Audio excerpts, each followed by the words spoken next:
Antes de começar, se você ainda não fez isso, inscreva-se no canal, deixe um like e escreva nos comentários o que você acha desta história. O seu apoio significa muito mesmo. Os 40 anos são um momento em que começamos a olhar para trás para avaliar nossa vida. Eu achava que a minha estava em ordem.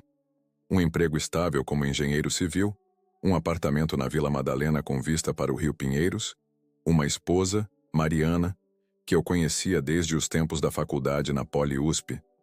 15 anos de casamento. Eu achava que isso significava alguma coisa. O restaurante Vista Paulistana foi ideia dela. Ela sempre gostou daquele lugar. As paredes de tijolo aparente, as velas nas mesas, aquela atmosfera da São Paulo antiga. Ela havia reservado um salão para 30 pessoas. Estavam lá os colegas de trabalho, os amigos dela da agência de publicidade, meus parceiros de academia, até mesmo os vizinhos do nosso prédio. Eu conhecia todos eles há anos. Sentia-me seguro entre aqueles rostos. Mariana estava belíssima naquela noite. Usava um vestido vinho que tinha comprado na rua Oscar Freire um mês antes. Dizia que era uma surpresa para uma ocasião especial. Seus cabelos estavam presos em um coque elegante. Como sempre quando queria parecer sofisticada. Ela ria alto, bebia vinho, me beijava na bochecha toda vez que alguém fazia um brinde. Parecia tudo perfeito. Lembro-me dos sabores daquela noite. Risoto de camarão, picanha fatiada, peixe assado com batatas. Havia um perfume de ervas finas e alecrim. Os convidados falavam de tudo. Da nova ponte que estávamos projetando na Berrini, da próxima temporada do Corinthians, dos preços dos apartamentos em Pinheiros. Assuntos normais, seguros. Eu bebia cachaça envelhecida, como sempre nessas ocasiões. Depois do terceiro copinho, comecei a relaxar. Então Mariana se levantou. Bateu com uma colherzinha no copo para chamar a atenção. Todos se calaram. Ela sorriu com aquele seu sorriso largo e radiante e disse que tinha um presente especial para mim, algo que eu lembraria para o resto da vida. Ela tinha razão, embora não da maneira que eu imaginava. Ela trouxe uma caixa. Pequena, elegantemente embrulhada em papel prateado com uma fita preta. Todos me encaravam, esperando minha reação. Pensei que fosse um relógio.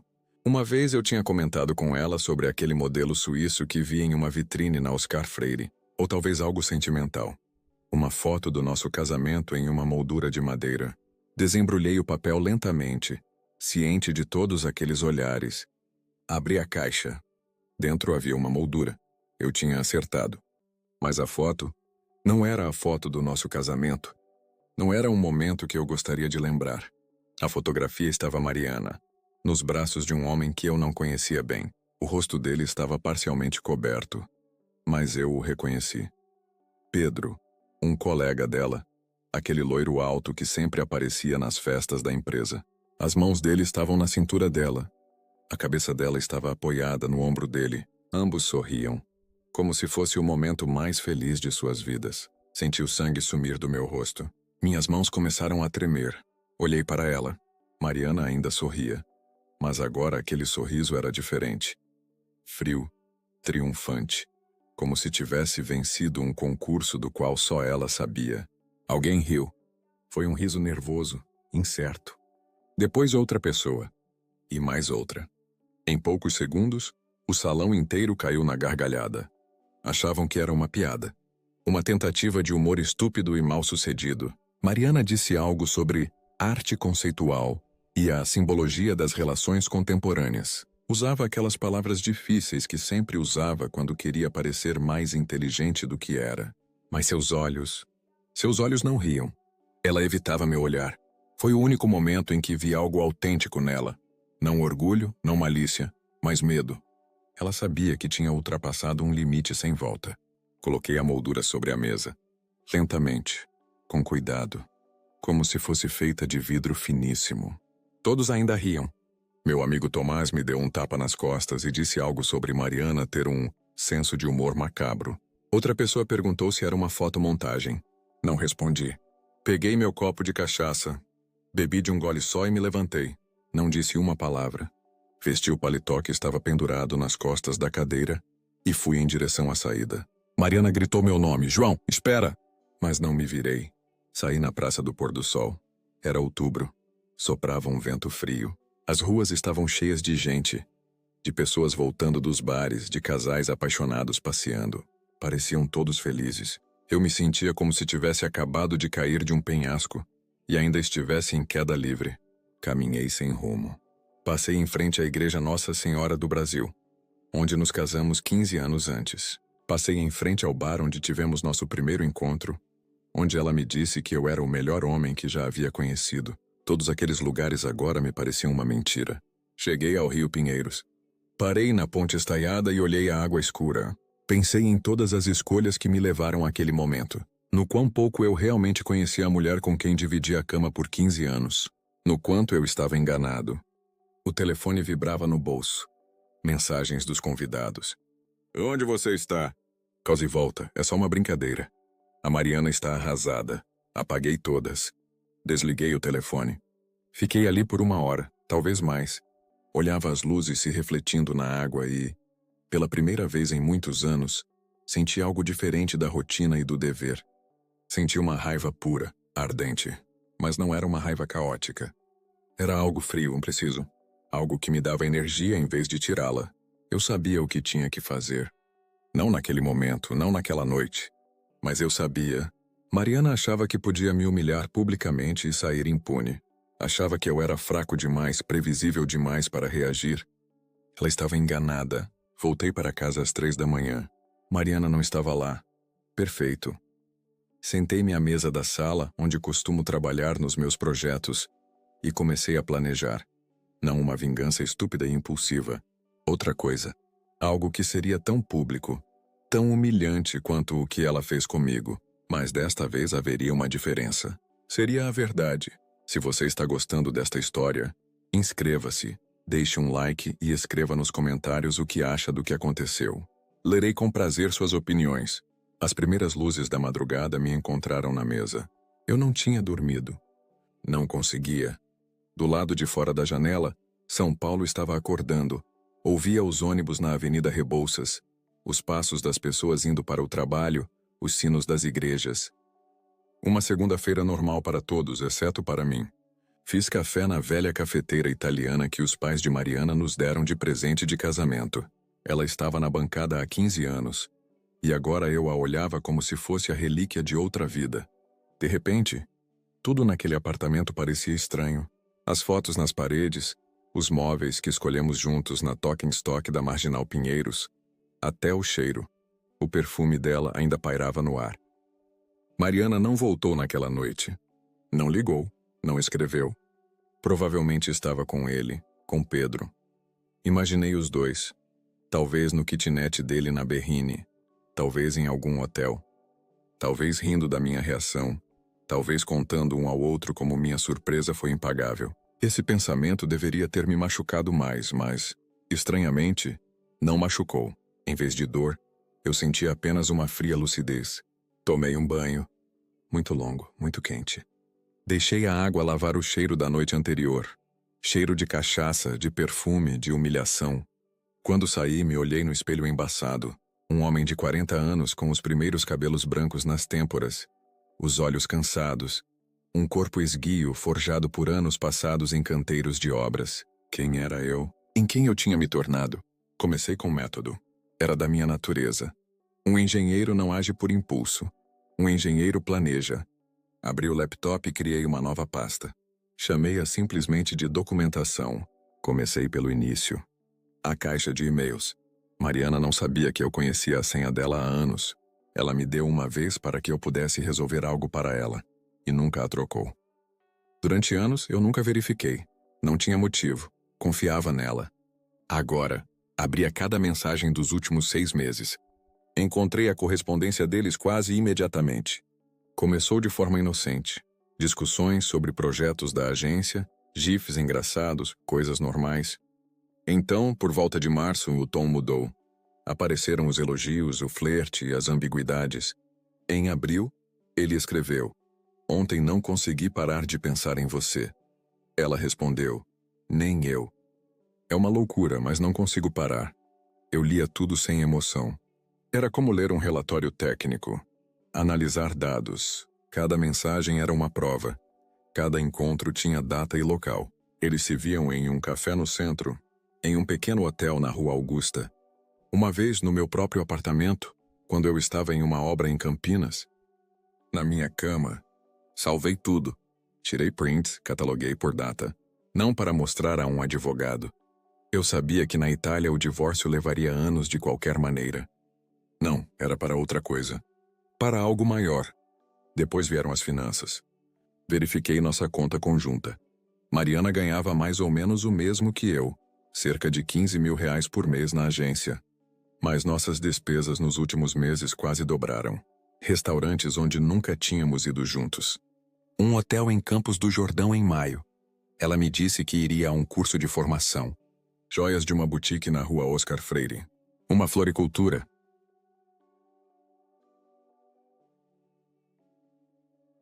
Tudo com datas que correspondiam exatamente às dos e-mails. Salvei isso também. Cada recibo, cada transferência. Eu estava construindo um quadro, preciso e completo. O telefone tocou por volta das 10, Mariana. Atendi, mas não disse nada. João? A voz dela soava incerta. Onde você está? Precisamos conversar. Fiquei em silêncio. Sei que você está chateado, mas não é como você pensa. Foi uma brincadeira, de verdade. Pedro é só um colega. Aquela foto foi um erro estúpido. Um erro estúpido. Repeti com calma. Foram as primeiras palavras que pronunciei desde a noite anterior. Sim, entende, não significou nada. Estou voltando para casa, vamos conversar, te explico tudo. Não volte. Minha voz era baixa, mas firme. Fique onde está. Preciso de tempo. João, por favor. Desliguei. Desliguei o telefone. O silêncio que se instalou no apartamento era denso e pesado. Mas encontrei algo reconfortante nele. Por 15 anos, vivi no barulho de suas mentiras. Agora, pela primeira vez em muito tempo, ouvia a verdade. Liguei para o escritório. Disse que estava com gripe, que trabalharia de casa por uma semana. Marcos, meu chefe, não fez perguntas. Eu fui confiável por 20 anos. Podia me permitir uma semana de ausência. Nos dias seguintes, vivia em uma rotina estranha. Acordava às 6, ia correr na ciclovia da Marginal Pinheiros até a ponte e voltava. 20 quilômetros. Voltava exausto, mas com a mente clara. Comia coisas simples, ovos mexidos, pão, iogurte. Não era sobre comida, mas sobre sobrevivência. Depois, voltava para o laptop, documentava, analisava, planejava. Mariana tentou voltar algumas vezes. Na primeira, eu a parei na entrada. Ela me olhou com esperança, talvez até com alívio, como se pensasse que o tempo já tivesse consertado tudo. Precisamos conversar, Jo. Ela usava meu apelido, aquele que usava quando queria algo de mim. A coisa saiu do controle. Foi um jogo estúpido, um erro. Desculpa. Olhei para ela, aquela mulher que eu conhecia há metade da minha vida. Seu rosto era familiar. Mas agora eu via outra coisa nele. A máscara havia caído. Quantas vezes? Perguntei em voz baixa. O quê? Quantas vezes você esteve com ele? E ela travou. Isso não importa. Para mim, importa. Responda. Ela desviou o olhar. Não sei, talvez 10 vezes? 15? A 15 seria 100. Na nossa cama? João, por favor. Responda. Uma vez, sussurrou ela. Então você está mentindo 2 vezes. Os e-mails falam de 3. O rosto dela empalideceu. Você leu meus e-mails? Não, claro que li. O que você pensou? Que eu ficaria sentado esperando mais mentiras? Ela começou a chorar. Eram lágrimas de verdade. Vi seus ombros tremerem, mas aquelas lágrimas nem eram para mim. Eram para ela mesma, pela vida que acabara de perder. Vá embora, eu disse. Apegue suas coisas mais tarde quando eu não estiver aqui. João, você não pode. Posso e vou. Vá embora. Ela se foi. E desta vez não voltou por uma semana. O silêncio que ela deixou não era vazio. Estava cheio de possibilidades. Comecei a vislumbrar os contornos do plano. Eu já sabia o que queria. Não queria a dor dela, não daquele jeito. Queria que ela sentisse exatamente o que eu senti naquela noite no Vista Paulistana. Queria que ela experimentasse a humilhação pública no momento em que se sentisse mais segura. E eu sabia exatamente quando isso aconteceria. Antes de continuar, inscreva-se no canal. Deixe um like e escreva nos comentários o que acha da reação do João até agora. Aguardo suas opiniões. O plano começou a tomar forma numa tarde de quinta-feira, enquanto eu estava no meu escritório de projetos no Brooklyn. O escritório estava silencioso. A maior parte da equipe tinha viajado para uma reunião com um cliente no Rio de Janeiro. Eu estava sentado em frente ao monitor, rolando por projetos de pontes e viadutos quando recebi um e-mail. O remetente era Carlos, um colega da agência de publicidade de Mariana. Não nos conhecíamos bem. Tínhamos nos encontrado talvez 3 vezes em festas da empresa. Mas o que ele escreveu foi a chave para tudo. Oi, João. Fiquei sabendo o que aconteceu no seu aniversário. Queria que soubesse que a maioria de nós na agência acha que foi uma atitude nojenta. Mariana e Pedro estão pagando de idiotas há meses. Mas ninguém pensava que ela chegaria tão longe. Desculpe por escrever só agora. Se precisar de algo, não sei, talvez um testemunho para o divórcio, me avise. Li o e-mail 5 vezes. Depois respondi brevemente. Obrigado. Aprecio isso. Podemos tomar uma cerveja? Nos encontramos no dia seguinte em um barzinho na Vila Madalena, longe de lugares onde poderíamos encontrar conhecidos. Carlos era um cara magro na casa dos 30, com barba e óculos de armação preta. Pedimos uma IPA local e nos sentamos em um canto. Preciso te perguntar uma coisa, comecei sem rodeios. Ou você disse que eles estão pagando de idiotas. O que isso significa? Carlos suspirou. Eles não se escondem muito. No escritório, todo mundo sabe. Ficam depois do expediente, somem juntos durante os intervalos, riem de piadas que só eles entendem. É constrangedor, sinceramente. Especialmente porque todo mundo sabe que a Mariana é casada. E o Pedro? O Pedro é um moleque. Tem 28 anos, acha que é imortal. A namorada dele o deixou há 6 meses. Então, provavelmente está procurando vingança ou algo do tipo. Não sei. É tudo tão decadente. Decadente. Era a palavra exata. Tomei um gole de cerveja. Há algum evento próximo na agência? Algo grande, público? Carlos me olhou com desconfiança. Por que você está me perguntando isso? Porque quero entender onde Mariana passa o tempo dela. Ele refletiu. Tem a festa de gala anual da agência. Daqui a 1 mês, em meados de novembro. No MASP, sabe? O museu na Avenida Paulista. É um evento importante. Mais de 200 convidados, clientes, parceiros, concorrência. Apresentamos as melhores campanhas do ano. Entregamos os prêmios. A Mariana com certeza estará lá. Ela é uma das diretoras de criação. O Museu do MASP. Imaginei o lugar. Arquitetura moderna. Telões enormes, uma recepção elegante. Perfeito. Como funciona a apresentação? Eu perguntei. Tem discursos, slides com as campanhas, vídeos. Tudo projetado em um telão. O diretor-geral, Ricardo, geralmente fala por meia hora sobre os sucessos da empresa. Um tédio mortal. Mas você tem que estar lá se trabalha no setor. Quem prepara essas apresentações? E a equipe de criação. A Mariana faz parte dela. Por que você pergunta? Sorry, levemente. Simples curiosidade. Carlos não era estúpido. Ele viu algo em meus olhos que o fez se endireitar na cadeira. Mas, João, seja lá o que você estiver planejando. Não estou planejando nada. Menti descaradamente. Só estou tentando entender o mundo dela. Nada mais. Ele não acreditou em mim, mas não insistiu. Bebemos outra cerveja, conversamos sobre trivialidades, depois nos separamos. Mas eu tinha o que precisava. Uma data, um lugar, uma ocasião. Voltei para casa e abri o laptop.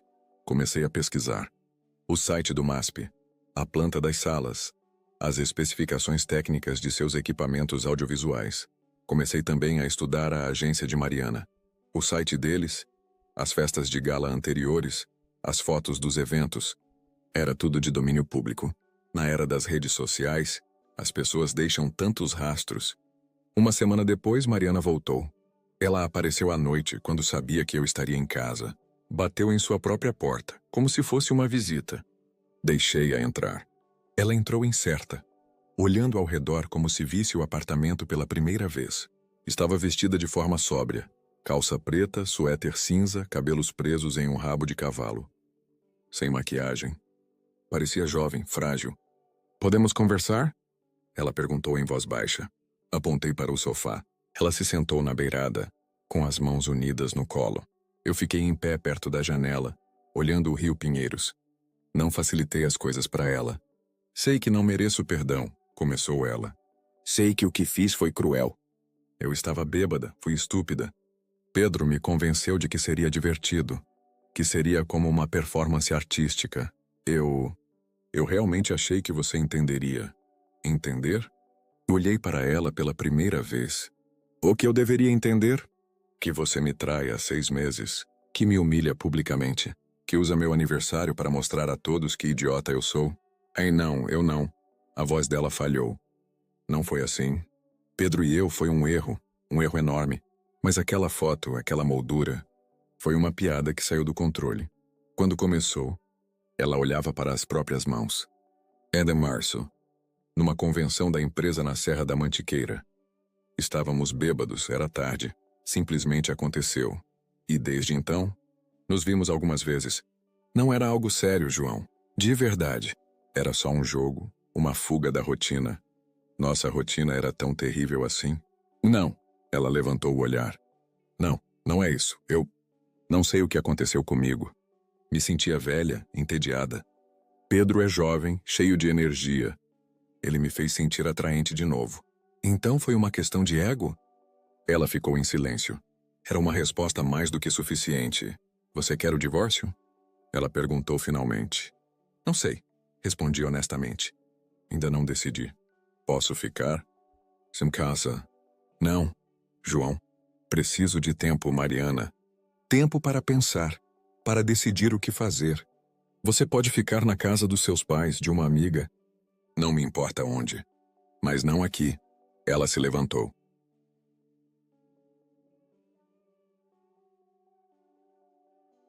Ficou imóvel por um momento, como se esperasse que eu mudasse de ideia. Eu não mudei. Ela se foi sem dizer uma palavra. Nas semanas seguintes, a vi raramente. Ela vinha pegar suas coisas quando eu não estava.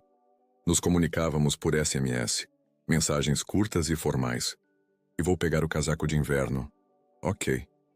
Preciso pegar uns documentos na gaveta. Estão na escrivaninha. Éramos como estranhos compartilhando um espaço.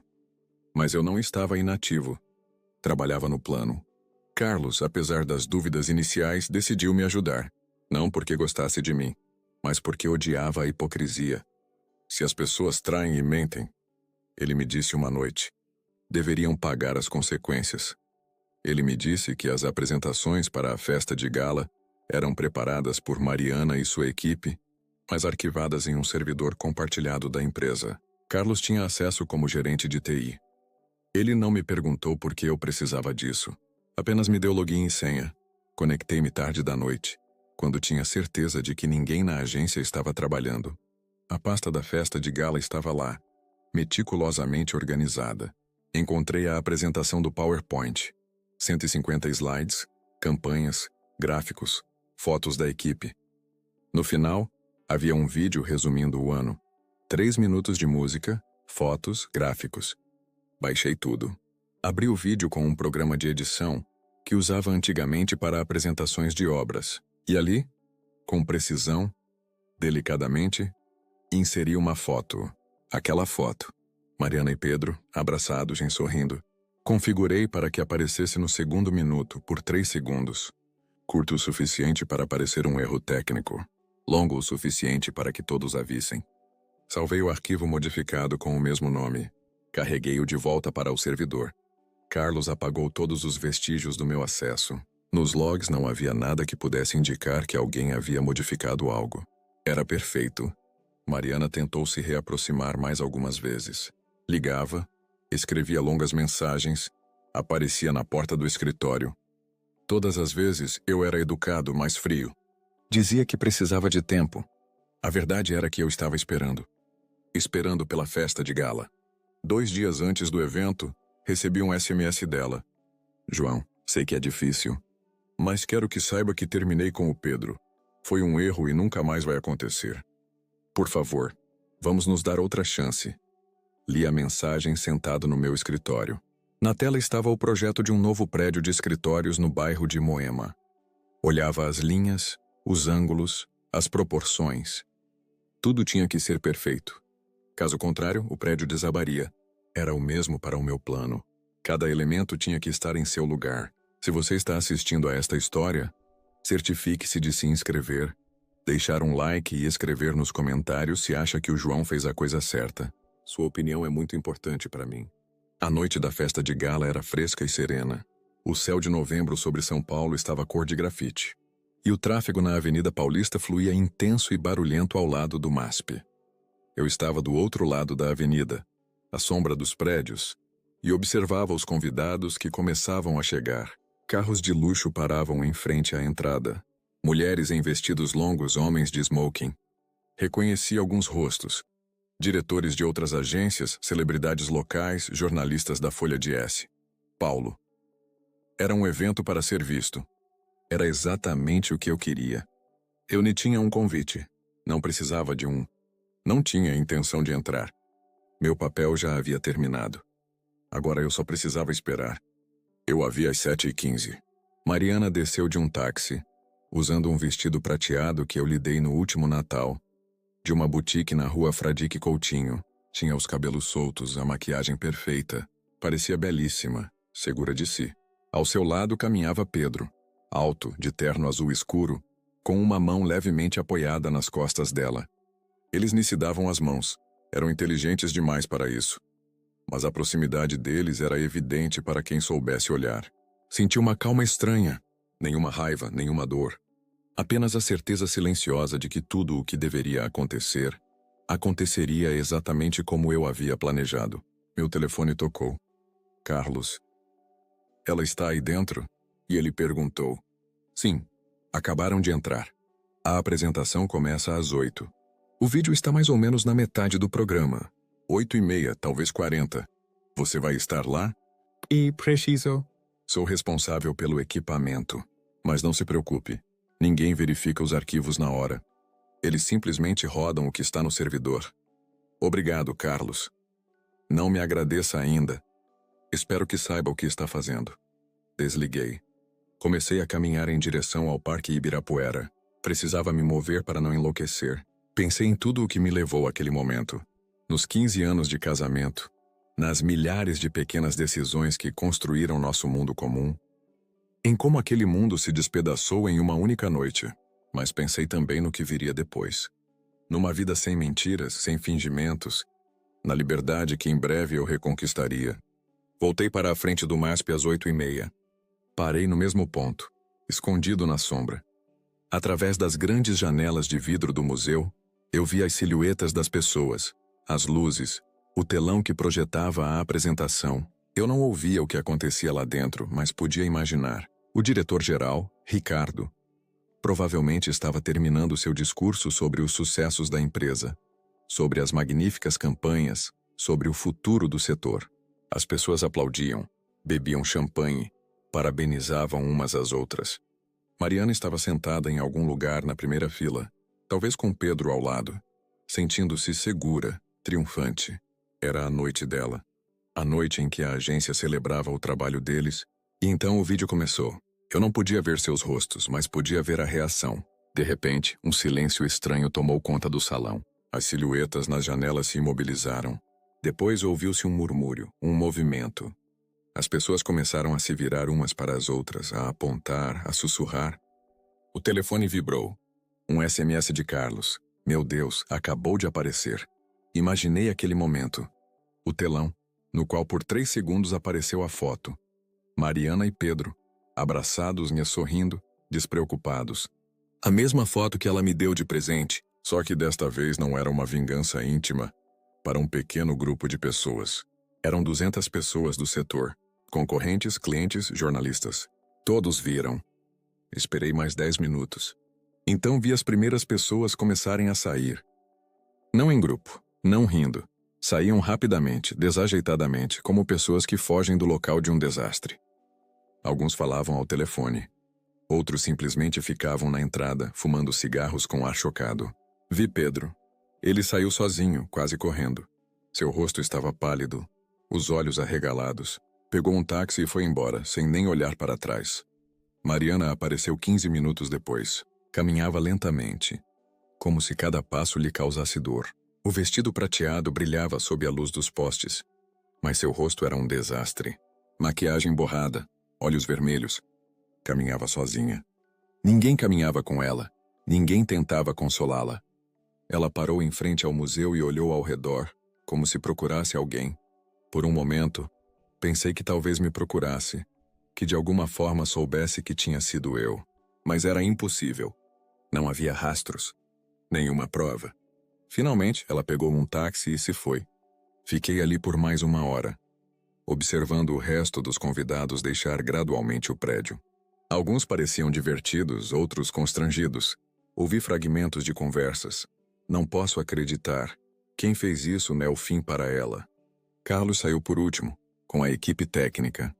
Eu o vi conversando com um homem de terno escuro, provavelmente alguém do conselho de administração da agência. Eles assentiram, se separaram. Carlos olhou na minha direção. Ele nem podia me ver no escuro, mas algo o fez olhar exatamente para lá. Ele fez um aceno quase imperceptível com a cabeça. Depois entrou no carro e foi embora. Voltei para casa a pé. Foi uma longa caminhada, quase 1 hora pelo centro, Ponte Estaiada, Vila Madalena, mas eu precisava daquele tempo para processar o que acabara de acontecer.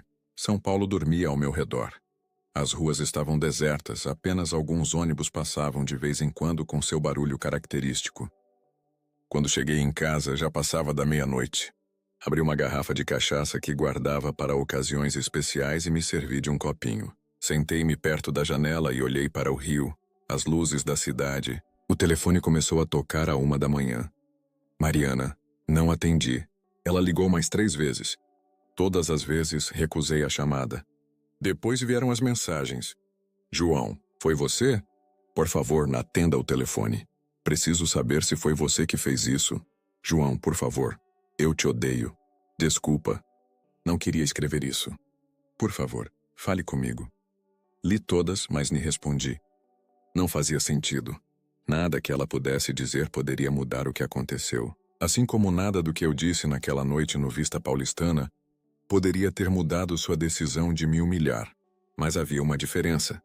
A humilhação dela contra mim foi cruel e sem propósito. A minha humilhação contra ela foi justa. Foi a consequência de suas próprias escolhas, de suas próprias mentiras. Eu não inventei uma história. Apenas mostrei a verdade. No dia seguinte, acordei tarde. O sol já estava alto, embora lá fora o céu estivesse cinzento e pesado. Fiz café, sentei-me em frente ao laptop e verifiquei a internet. A notícia se espalhou rapidamente.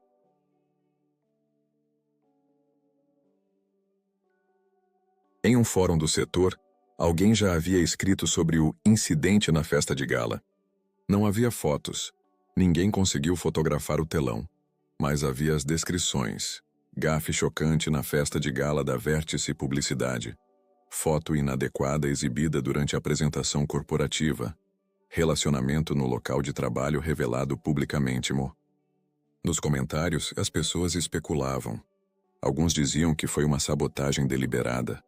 Outros que foi um erro técnico. Ninguém mencionava meu nome. Ninguém tinha motivo para suspeitar de mim. Carlos me escreveu ao meio-dia. O chefe de TI redigiu um relatório. Versão oficial. Um hacker desconhecido obteve acesso ao servidor e substituiu o arquivo. Eles mudaram todas as senhas. Estão contratando uma empresa de segurança. Ninguém sabe que fui eu que te dei o acesso. Respondi. Obrigado por tudo. Você não se arrepende? Ele perguntou. Refleti longamente sobre a resposta. Eu me arrependia, sentia satisfação, sentia algo. Não, eu escrevi por fim. Eu sinto-me livre. E era a verdade. Pela primeira vez desde aquela noite de aniversário, eu sentia que podia respirar fundo. O peso que carreguei por um mês havia desaparecido. Mariana não tinha mais poder sobre mim. Suas risadas, seu desprezo, suas mentiras, tudo perdeu o significado. A verdade foi forte o suficiente para me libertar. Se você gosta desta história, inscreva-se, clique no polegar para cima e escreva nos comentários se acha que foi uma vingança justa. Aguardo sua opinião. Os primeiros dias após a festa de gala foram como observar uma avalanche de uma distância segura. Eu via a destruição, mas estava imóvel, protegido pela distância e pelo anonimato. As redes sociais explodiram. Não em grande escala. Não era algo que interessasse ao grande público, mas na nossa pequena bolha do marketing e da publicidade paulistana, a notícia se espalhou como fogo. No Facebook, apareciam posts em que as pessoas aludiam discretamente àquela situação, sem citar nomes, mas todos sabiam de quem se tratava. O LinkedIn era mais contido, mas as mensagens privadas voavam entre os profissionais da área. Eu estava sentado no meu escritório no Brooklyn, projetando as fundações de um novo complexo residencial, quando Marcos, meu chefe, ligou. João, precisamos conversar. Fui ao escritório dele. Marcos era um homem na casa dos 50, alto, com cabelos grisalhos e uma expressão severa, mas sempre foi justo comigo. Fiquei sabendo da situação com sua esposa, disse ele sem rodeios. Sinto muito, obrigado, respondi com cautela. Quero que saiba que isso não afetará sua posição aqui. Você é um dos melhores engenheiros que tenho. Sua vida particular é problema seu. Ele fez uma pausa. Mas se precisar de férias para resolver tudo... Não preciso, interrompi. Prefiro trabalhar. Me ajuda a pensar em outra coisa. Ele assentiu. Entendo. Minha porta está aberta se mudar de ideia. Voltei para minha mesa com uma estranha sensação de gratidão. No caos que eu mesmo criei, havia uma espécie de estabilidade. O trabalho era sempre honesto. Ou uma ponte se sustenta ou desaba. Não há duplos sentidos, não há mentiras. Mariana tentou me contatar todos os dias na primeira semana. Telefonemas, SMS, e-mails. No início me estavam cheios de raiva. Você destruiu minha vida. Agora todo mundo sabe. Foi uma vingança cruel. Depois o tom mudou para súplica. Por favor, precisamos conversar. Isso não resolve nada. Eu ainda te amo. Ignorei todos. Cada mensagem era como o eco de um passado que eu não queria mais ouvir. Finalmente, depois de 2 semanas, ela apareceu em frente ao meu escritório. Eu a vi da janela. Estava parada na rua, com um casaco marrom e os cabelos agitados pelo vento. Parecia mais magra, cansada. Por um momento senti algo. Não pena, não amor, mas a lembrança do que eu sentira um dia. Desci. Ela estava parada na entrada, com as mãos nos bolsos. Oi, disse ela em voz baixa. Oi, podemos ir a algum lugar? Para conversar? Olhei para ela. Por quê? Porque precisamos encerrar essa história de alguma forma. Não podemos deixar tudo em suspenso. Ela tinha razão. Fomos a um pequeno café na esquina, longe de lugares onde poderíamos encontrar alguém. Pedimos um café, sentamos em uma mesa em um canto. Sei que foi você. Ela começou sem rodeios. Ninguém mais tinha motivo. Ninguém mais tinha acesso àquela foto. Não neguei. Nem admiti. Apenas a observei, me esperando. Perdi o emprego, disse ela. Ricardo me chamou em seu escritório no dia seguinte à festa. Disse que, por razões de imagem, eu não podia mais trabalhar na agência. Deu-me 1 mês de indenização e me disse para fazer as malas naquele mesmo dia. E o Pedro? A perguntei. Ele também, mas encontrou algo rapidamente em Belo Horizonte. Partiu na semana passada. Nem nos despedimos. Então acabou entre vocês. Nunca começou, disse ela amargamente. Foi só... Não sei o que foi. Estupidez, ego, não sei. Ela bebia o café em pequenos goles, evitando meu olhar. Agora todo mundo sabe. Meus pais, seus pais, os amigos. As pessoas me olham de forma diferente. Como se eu fosse uma espécie de vagabunda. Talvez você devesse ter pensado nisso antes. Ela levantou o olhar, com lágrimas nos olhos. Eu sei que mereci, mas você realmente precisava fazer isso de forma tão pública? Não podíamos resolver isso em particular? É como você resolveu em particular no Vista Paulistana. Minha voz era calma, mas as palavras eram cortantes. Lembra? 30 pessoas, todos os nossos amigos rindo enquanto você me entregava aquela foto. Foi cruel, eu sei. Fui cruel. Então agora estamos quites. Ela ficou em silêncio por um longo momento. Depois suspirou. Você quer o divórcio? Sim, tudo bem. Ela assentiu. Não vou lutar. Vou te dar o divórcio. Pode ficar com o apartamento, tudo. Só quero que acabe. Eu também. Ela se levantou, deixando o café pela metade. Adeus, João. Adeus, Mariana. Eu a observei sair do café, desaparecer na multidão da rua. Foi uma sensação estranha. O fim de 15 anos em uma conversa de 5 minutos. Mas me senti mais leve do que nunca. O processo de divórcio durou 4 meses.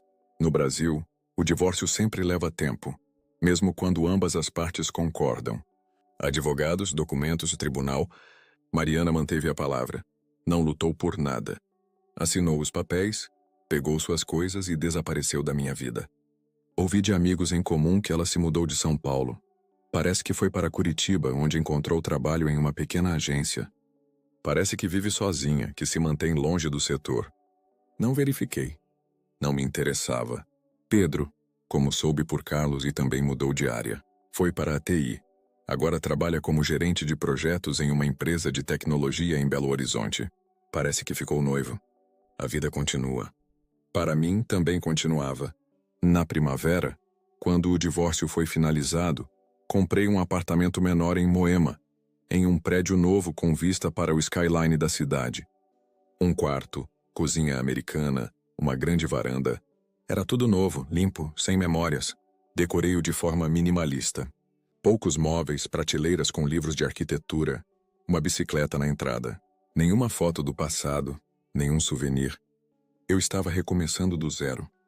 Os colegas começaram a me convidar para uma cerveja, para os jogos do Corinthians, para escalar na Pedra do Baú. No início, eu recusava, mas depois comecei a aceitar os convites. Fazia bem. Estar com pessoas que não conheciam minha história, que me tratavam como um cara normal, não como uma vítima ou o protagonista de uma vingança. Numa noite de junho, eu estava sentado na varanda com uma cerveja e um livro sobre arquitetura japonesa. O sol estava se pondo, no céu estava laranja e rosa. O telefone vibrou. Uma mensagem de Carlos. E aí, mudei de emprego há 1 mês. Nova empresa, novo ambiente. Pensei em me afastar de toda aquela bagunça. Como você está? Respondi. Bem, muito bem. Obrigado por tudo, Carlos. Você não se arrepende? E mesma pergunta que ele me fez no dia seguinte à festa. E a resposta era a mesma. Não, era a verdade. A verdade precisava vir à tona. As pessoas dizem coisas diferentes. Alguns acham que você foi longe demais. Outros que fez o que precisava ser feito. E o que você acha? Uma longa pausa. Então, acho que cada um teve o que merecia. Incluindo você, você teve sua liberdade. Ele tinha razão. A vingança não me deu felicidade, não consertou a dor. Mas me deu algo melhor. Um encerramento. O fim das mentiras, o fim dos fingimentos, o fim de uma vida que nem era a minha. Mariana me mostrou quem ela era de verdade.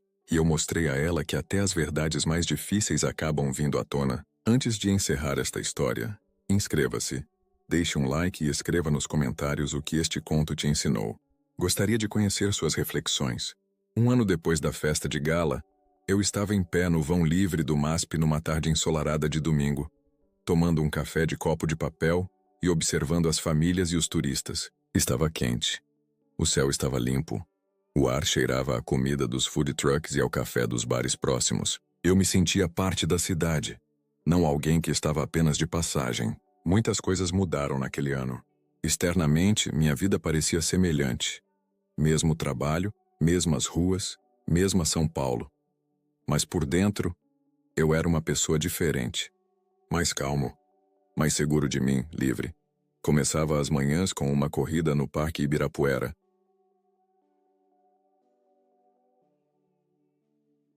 Não para fugir dos pensamentos como antes, mas porque eu gostava daquela sensação. O ar fresco, o ritmo dos passos, a cidade acordando. Depois da corrida, um banho, um café da manhã simples, ovos mexidos, pão fresco da padaria de baixo, às vezes frutas do mercado municipal. No trabalho, fui promovido. Marcos me confiou um projeto maior. Um complexo residencial na Garbatella, 12 prédios, 800 apartamentos. Era uma tarefa de responsabilidade desafiadora, mas me dava satisfação. Eu gostava de ver meus projetos se transformarem em realidade.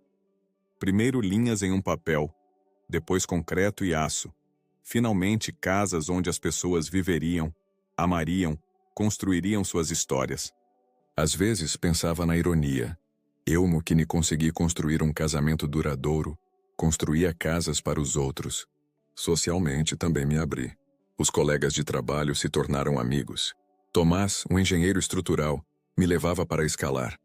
André, um arquiteto do nosso estúdio, jogava squash comigo. Sofia, uma gerente de projetos, organizava churrascos na chácara do pai dela perto da represa de Guarapiranga. Com nenhum deles eu falava em detalhes sobre Mariana. Todos sabiam que eu tinha me divorciado, mas ninguém insistia em detalhes. Eles apreciavam isso. E eu também. Num sábado, Tomás me convidou para o aniversário da irmã dele, Ana. Era em um pequeno restaurante na Vila Madalena.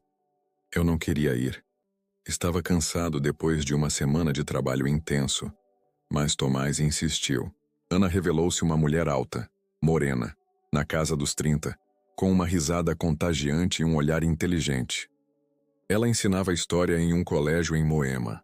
Conversamos sobre São Paulo, sobre arquitetura colonial, sobre como a cidade mudou nos últimos 20 anos. Tomás me disse que você projeta pontes, disse ela em certo ponto. Deve ser fascinante. Unir duas margens, criar algo que dura. Às vezes, as pontes desabam, respondi, pensando em algo mais do que simples construções. Ela me olhou com compreensão. Mas quando são bem construídas, duram séculos. Como o viaduto do chá. Sorri. Gostei do jeito dela de pensar. Começamos a nos ver. Lentamente, com cautela. Eu não queria apressar as coisas. E nem ela. Ela tinha uma separação difícil no passado. Sabia o que significava reconstruir uma vida do zero. Fazíamos caminhadas no Parque Ibirapuera. Íamos ao cinema. Jantávamos em pequenos restaurantes que só ela conhecia. Não falei sobre Mariana. Não imediatamente. Mas uma noite, enquanto estávamos sentados no Mirante 9 de Julho com uma garrafa de vinho olhando o pôr do sol, a história surgiu por conta própria. Contei tudo a ela. Do aniversário, da traição, da humilhação, de como planejei a vingança, de como a executei. Esperava um julgamento, talvez medo. Em vez disso, Ana ouviu em silêncio e, quando terminei, apenas assentiu. Você se arrepende?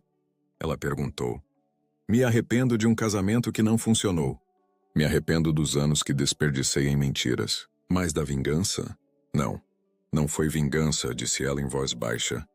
Foi restabelecer um equilíbrio. Ela te expôs publicamente como um tolo.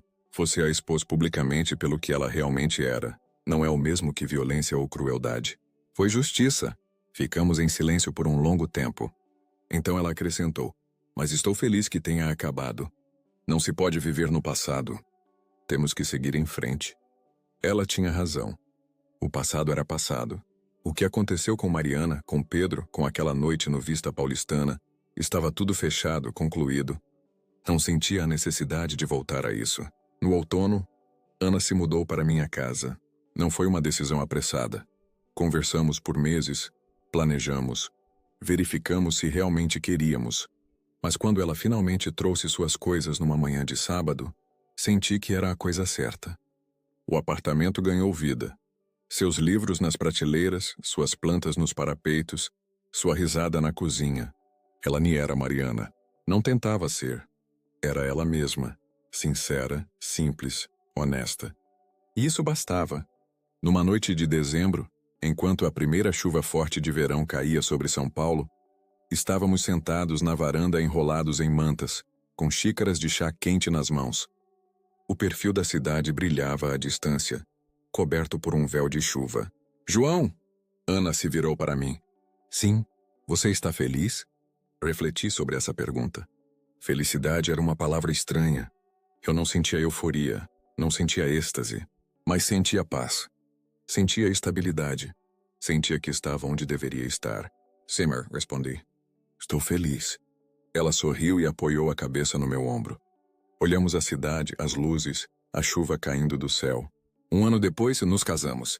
Uma cerimônia pequena, modesta. Apenas a família e os amigos mais próximos em um cartório na Avenida Paulista. Depois um almoço em um restaurante no centro. Sem grande festa. Sem discursos. sem presentes que pudessem se voltar contra nós. Apenas nós, as pessoas que amávamos e a sinceridade do momento. Naquele dia não pensei em Mariana. Não me perguntei onde ela estava, o que fazia, se era feliz. Não era mais importante. Minha história com ela terminou naquela noite no MASP, quando a verdade veio à tona. O que aprendi nesse tempo foi simples, mas profundo. Você não pode construir uma estrutura duradoura sobre mentiras. As pontes precisam de fundações sólidas. Verdade, respeito, honestidade. Sem isso, tudo, mais cedo ou mais tarde, desaba. Mariana achava que podia me humilhar e sair impune. Achava que eu era fraco demais, previsível demais para reagir. E ela estava certa em uma coisa. Eu era previsível. Como um engenheiro, como um construtor. Agi com método, precisão, paciência, mas não era fraco. Eu fui justo. Agora, com alguns anos de distância, quando olho para trás, vejo aquele período como um ponto de virada. A dor, a traição, a humilhação. Tudo foi necessário para me acordar, para me mostrar quem eu realmente era. Não uma vítima, um homem capaz de enfrentar a verdade e aceitá-la. A vingança não foi sobre ódio, foi sobre dignidade, a recusa de ser humilhado em silêncio. A demonstração de que toda ação tem consequências, que a verdade sempre vem à tona. A vida com Ana é diferente. Simples, honesta, transparente. Não há jogos, não há significados ocultos. Quando as coisas vão mal, conversamos. Quando vão bem, celebramos. É assim que um casamento deveria ser. Uma parceria construída sobre a verdade. Às vezes, muito raramente, penso em Mariana. Pergunto-me se ela aprendeu algo com o que aconteceu. Se entendeu que a crueldade volta. Se encontrou a paz. Espero que sim. Não porque lhe desejo felicidade, isso seria uma mentira. Mas porque quero que a história tenha terminado. Para ambos. Para mim, já terminou. Naquela noite na varanda com Ana, olhando São Paulo coberta pela chuva, entendi que estava livre. Não do passado. O passado sempre será parte de mim. Mas da raiva, do arrependimento, da necessidade contínua de reivindicar meus direitos, eu obtive o que precisava. A verdade, a justiça e a chance de um novo começo. O resto pertence ao futuro. Antes de começar, gostaria de pedir uma coisa. Se esta história mexer com você, me diga o que achou nos comentários. Fique comigo. Inscreva-se no canal e clique no joinha. A sua reação é muito importante para mim. Meu nome é Pedro e eu nunca imaginei que meu aniversário de 40 anos seria o dia que mudaria tudo. Não o dia em que eu ganharia o relógio dos meus sonhos, ou que amigos organizariam uma festa surpresa para mim, mas o dia em que eu descobriria quem realmente era a mulher com quem compartilhei a vida por 12 anos. A Catarina sempre gostou de fazer as coisas em grande estilo. Mesmo quando nossas finanças não permitiam luxos, ela encontrava um jeito de fazer tudo parecer perfeito por fora. Desta vez, ela havia reservado um salão no restaurante Mirante Imperial, na Urca, um lugar onde geralmente pessoas de um nível social completamente diferente do nosso comemoram. Disse que era um dia especial e que eu merecia algo único. Com aquelas palavras, eu sorri, feliz que, apesar da rotina e das tensões diárias, ela ainda se lembrava de gestos como aquele. Os convidados começaram a chegar por volta das 6 da tarde. Nossos amigos do bairro, as colegas de escritório dela, alguns companheiros meus da obra. 40 pessoas em um salão elegante, velas nas mesas, garçons de camisa branca. Tudo parecia perfeito. Catarina usava um vestido vinho, aquele que eu lhe dei no nosso aniversário. Cabelo preso, maquiagem impecável. Estava belíssima. Mas havia algo estranho nela naquela noite. Um nervosismo que confundi com empolgação. Depois do jantar, enquanto todos comiam o bolo e os brindes começavam a diminuir, Catarina se levantou. Pegou uma taça de champanhe e pediu atenção. O salão silenciou. Ela sorriu para mim do outro lado da mesa, com aquele mesmo sorriso que um dia me fez esquecer o mundo inteiro. Pedro, começou ela com a voz tremendo um pouco. E hoje você faz 40 anos. 40 anos de vida, 12 de casado comigo. E eu quero te dar um presente que você vai lembrar para sempre. Ela se aproximou de mim, segurando uma pequena caixa embrulhada em papel prateado. O coração começou a bater mais forte, por um motivo que não tinha nada a ver com alegria.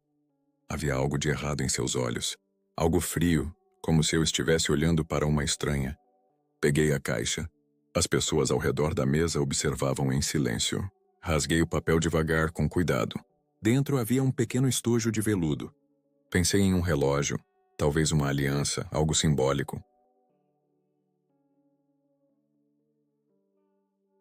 Abri. No interior, sobre um cetim branco, havia um pendrive. Olhei para aquilo, surpreso. Ela sorriu ainda mais. "Desconecte naquela tela", disse, apontando para a televisão pendurada na parede do salão. Um dos garçons, como se tivesse recebido uma ordem, trouxe um notebook.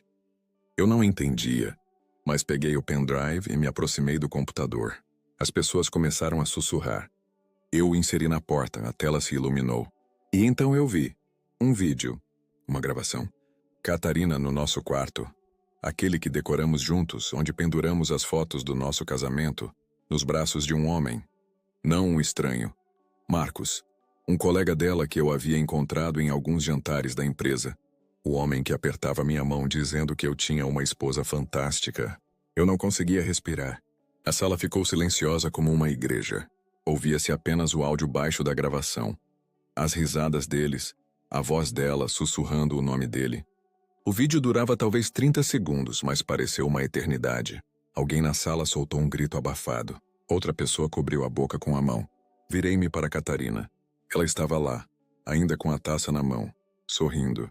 Bêbada, talvez, mas havia algo mais, algo cruel. Como se ela estivesse finalmente tirando a máscara que usou por anos. "Surpresa", disse ela em voz baixa, quase em tom teatral. E então caiu na gargalhada. Ela não estava sozinha. Algumas pessoas, gente que eu considerava amiga, riram com ela. Uma risada nervosa, constrangida, como se fosse uma piada de mau gosto, uma comédia de humor ácido. Vi rostos chocados, mas também rostos que simplesmente olhavam, esperando minha reação, como se fosse um espetáculo. Fiquei ali, com o pendrive na mão, olhando para a mulher que eu pensava conhecer. Não gritei. Não joguei nada nela. Não virei a mesa. Provavelmente todos esperavam isso. Uma explosão, uma cena, um drama. Mas eu permaneci em silêncio. Lentamente, coloquei o pendrive sobre a mesa. Tirei o celular do bolso. Olhei para ela uma última vez, profundamente, como se fosse a última vez. "Obrigado pelo presente, Catarina", eu disse com calma. Minha voz era baixa, mas naquele silêncio, soou como um trovão, realmente inesquecível, e fui embora. Não me despedi de ninguém. Não dei explicações. Simplesmente saí do restaurante, na noite do meu 40º aniversário, sozinho, com uma dignidade que ninguém podia me tirar. Lá fora, a noite carioca estava fresca. A cidade brilhava com luzes. As pessoas passeavam, rindo, conversando. O mundo continuava a girar como se nada tivesse acontecido.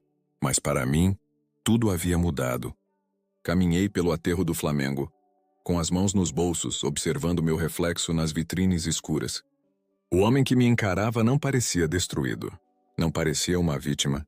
Parecia alguém que tinha acabado de acordar. Porque aquilo não era o fim. Era o começo. Catarina pensou que tinha me aniquilado, que aquele ato de humilhação pública me quebraria. Mas ela cometeu um erro. Ela me deu algo muito mais precioso que o amor, que já não existia mais. Ela me deu clareza. Ela me deu um propósito. E me deu tempo, porque não suspeitava minimamente do que eu estava prestes a fazer. Naquela noite, voltando para o apartamento vazio, porque ela provavelmente ficou para comemorar com Marcos e os que riram, sentei-me na poltrona perto da janela. Olhei a cidade e, pela primeira vez em anos, senti algo que não lembrava mais. Calma, sem choro, sem raiva. Apenas a calma fria e lúcida de um homem que sabe exatamente o que precisa fazer. E foi exatamente aí que a verdadeira história começou. Se você ainda está aqui e quer saber o que aconteceu depois, deixe um like e escreva nos comentários o que você teria feito no meu lugar.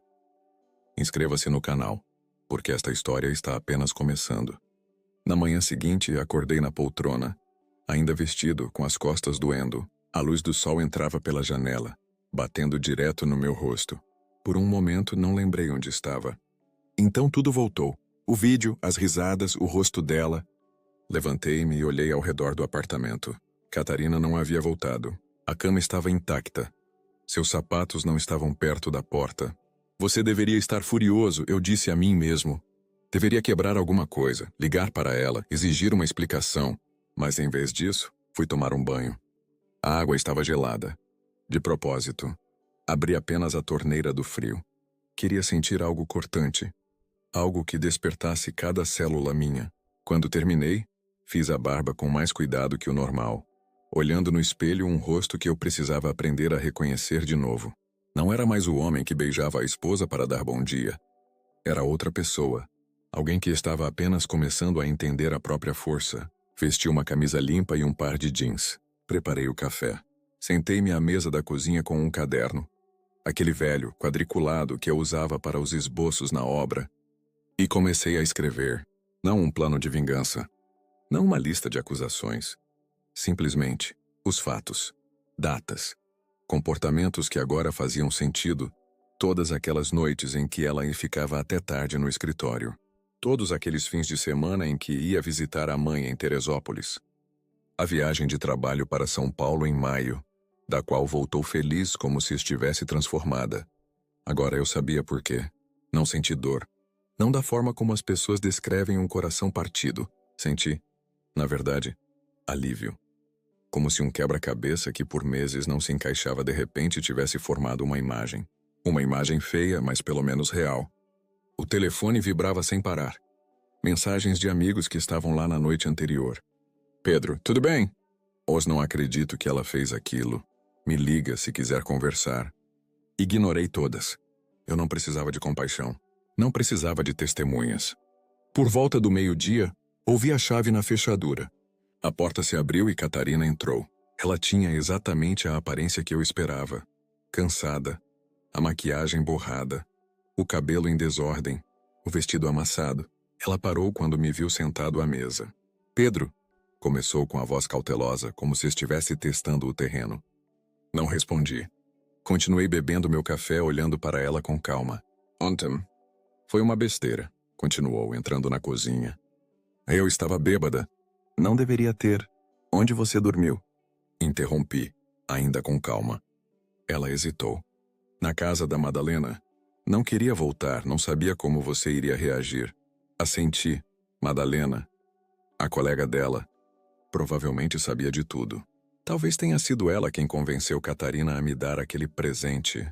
E entendo, eu disse. Ela esperava mais. Um grito. Acusações. Mas eu continuei a beber meu café. É só isso? Perguntou finalmente com um pingo de irritação na voz. É o que eu deveria dizer, Catarina? Olhei para ela. Você me mostrou quem você é. Obrigado pela sinceridade. Ela semicerrou os olhos. E então? Agora você vai ficar ofendido? Vai chorar? Eu sorri. O primeiro sorriso sincero desde ontem. Não. Vou seguir em frente. Levantei-me da mesa. Peguei minha jaqueta do cabide. Aonde você vai? Ela perguntou. Trabalhar. Alguém precisa ganhar dinheiro para pagar este apartamento. Saí deixando-a na cozinha. Eu sabia que ela tinha ficado ali, desorientada, tentando entender por que não obteve a reação que esperava. Nos dias seguintes, introduzi uma regra simples. Agir como se nada tivesse acontecido. Eu me levantava, preparava o café da manhã e ia para a obra na Tijuca, voltava à noite. Catarina estava surpresa. Tentava me provocar. Deixava o celular desbloqueado à vista. Saía à noite sem dizer uma palavra. Voltava tarde. Esperava uma explosão. Não lhe dei essa satisfação. Em vez disso, comecei a fazer coisas por mim mesmo. Matriculei-me na academia, aquela perto de casa e aberta até tarde. Comecei a ir todos os dias depois do trabalho. Não por ela, por mim. Porque de repente senti que por anos eu havia negligenciado meu corpo, minha saúde, pensando que o casamento significava parar de cuidar de si mesmo. No início, os treinos foram brutais. Doíam músculos dos quais eu nem lembrava a existência. Mas a dor era positiva. A dor significava que eu estava vivo, que estava mudando. O instrutor Jorge, um homem mais velho com tatuagens nos braços, notou algo em meus olhos, mas não fez perguntas. Apenas assentia e adicionava mais peso. Em casa, eu levava uma vida dupla. Catarina pensava que eu estava arrasado, que meu silêncio era de desespero, mas eu me calava por cálculo. Eu a observava. Escutava suas ligações, que ela nem tentava mais esconder. Marcos ligava todos os dias. Eu ouvia a risada dela, a mesma que um dia ela reservava para mim. E comecei a conhecer o inimigo, Marcos Bianchi. 38 anos, sócio de uma pequena construtora, concorrente daquela para a qual eu trabalhava. Morava em um prédio na Barra da Tijuca. Dirigia uma BMW chamativa que provavelmente era alugada. Tinha um perfil no Facebook cheio de fotos na academia, frases sobre sucesso e imagens com relógios caros. O típico fanfarrão que se achava o máximo. O interessante foi que, uma noite em que Catarina saiu para jantar com as amigas, comecei a verificar nossas finanças. Contas correntes, cartões de crédito, tudo o que tínhamos em comum. E encontrei algo. Nos últimos 6 meses, Catarina havia sacado de nossa conta conjunta mais de R$100 mil. Pequenas quantias, distribuídas ao longo do tempo para não levantar suspeitas. 5 mil aqui, 10 mil ali. Oficialmente para compras, presentes, despesas da casa. Mas os extratos bancários não mentiam.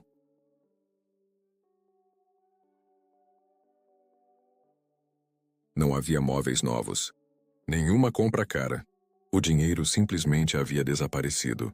Ou melhor, havia passado para Marcos. Tirei prints de tudo. Salvei os arquivos em uma pasta que Catarina não conhecia, na nuvem, com o nome Notas Fiscais 2023. Ninguém nunca verifica algo tão chato. Passou mais uma semana. Catarina estava cada vez mais ausente. Às vezes, nem voltava para passar a noite. As amigas deixaram de ser uma desculpa. Agora ela simplesmente saía, sem dizer nada. E eu ficava sentado na poltrona, lendo livros que não tocava há anos, ouvindo música, cozinhando para mim. Os colegas na obra começaram a notar a mudança. Pedro, o que aconteceu com você? Você parece melhor, disse Ricardo, o mestre de obras. Apenas sorri. Não expliquei. Não precisava. Uma noite, enquanto Catarina estava no banheiro, o celular dela vibrou na mesinha. Olhei. Uma mensagem de Marcos. Amanhã preciso pegar aqueles documentos no banco. Seu marido não suspeita de nada? Minha esposa respondeu rapidamente. Tranquilo. Ele está como um zumbi. Não entende nada, ni zumbi. Sorri no escuro do quarto. Deixe que pensem isso. Porque zumbis não planejam. Zumbis não observam. Zumbis não constroem uma estratégia peça por peça, com a paciência que aprendi em 12 anos de casamento. Naquela noite, enquanto Catarina dormia, ela raramente dormia ao meu lado agora. Mas naquela noite estava evidentemente cansada demais para ir para a casa de Marcos. Levantei-me e sentei ao computador. Criei um novo e-mail, anônimo, e comecei a enviar solicitações para a Receita Federal, para os bancos, para os fornecedores da empresa de Marcos. Tudo de forma muito educada, muito oficial. Tudo dentro da lei. Porque eu havia entendido uma coisa. Se você quer destruir alguém, não usa os punhos. Usa o sistema. E o sistema adora documentos. Os dias passavam. Eu ficava mais forte, mais calmo, mais focado. Catarina murchava, embora ainda não percebesse. O mundo dela foi construído sobre uma mentira. E as mentiras, cedo ou tarde, sempre desmoronam. Eu só precisava esperar e preparar o terreno, porque a tempestade estava chegando. Mas desta vez não seria eu quem teria que se proteger. Antes de continuar, me diga nos comentários se você já entendeu o que Pedro pretende fazer. Inscreva-se para não perder o resto e clique no joinha se a história está te prendendo. Havia passado um mês desde o meu presente de aniversário de 40 anos.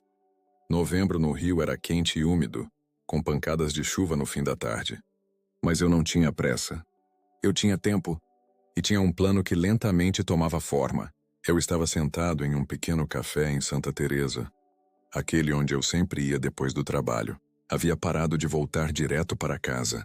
Para fazer o quê? Olhar para um apartamento vazio ou para Catarina fingindo que tudo estava normal? Preferia passar o tempo aqui, com o notebook e o caderno, observando as pessoas pela janela e montando meu quebra-cabeça. Marcos Bianchi se revelou um alvo mais fácil do que o previsto. Pessoas que vivem na mentira geralmente deixam rastros e Marcos havia deixado de sobra. Sua empresa, a Bianchi Construções, e no papel, parecia sólida. Um site cheio de fotos profissionais. Um logo desenhado por alguém que viu filmes demais sobre Wall Street.